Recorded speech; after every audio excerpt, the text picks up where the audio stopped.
Hello friends, அஸ்ஸலாமு அலைக்கும். இன்னைக்கு பார்த்தீங்கன்னா ஃப்ரைடே மினி விலாக் பார்த்துடலாமா? இன்றைக்கி நான் காலையிலேயே சீக்கிரமாக வந்துட்டு டிஃபன் எல்லாமே முடிச்சிட்டோம். இப்போ நெக்ஸ்ட்டு பார்த்தீங்கன்னா லஞ்சுக்கு தான் இப்போ ரெடி பண்ணிகிட்டு இருக்கேன். ஃபஸ்ட்டு வந்து இன்றைக்கி ஃப்ரைடே அதுமா சரி கீ ரைஸ் செய்யலான்னு சொல்லி தான் நான் பிளான் பண்ணியிருந்தேன். ஸோ அதனால தான் ஃபஸ்ட்டு நான் ஆனியன் எல்லாமே நான் கட் பண்ணி வச்சுட்டேன். பார்த்தீங்கன்னா ஒரு பாத்திரத்தில் ஒரு 3 டேபிள் ஸ்பூன் ஆயில் ஆட் பண்ணிக்கிட்டேன். அதுக்கப்புறம் கிராம்பு, அப்புறம் அன்னாச்சி பூ அதெல்லாம் போட்டு நல்லா மிக்ஸ் பண்ணிக்கிட்டேன்.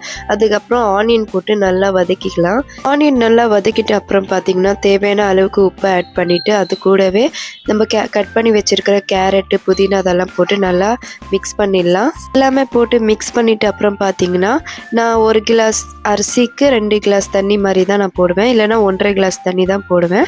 எல்லாமே போட்டு முடிச்சுட்டு அப்புறம் பார்த்தீங்கன்னா ஃபைனலாக அரிசி போட்டு கொஞ்சம் ஒரு 1/2 அன் ஹவர் மூடி வச்சிடலாம். ஸோ நெக்ஸ்ட்டு நான் பார்த்தீங்கன்னா நெக்ஸ்ட்டு தால்ச்சா தான் பண்ண போகிறேன். ஃபஸ்ட்டு நான் வந்து வெங்காயம், தக்காளி அது எல்லாமே வதக்கிட்டேன்.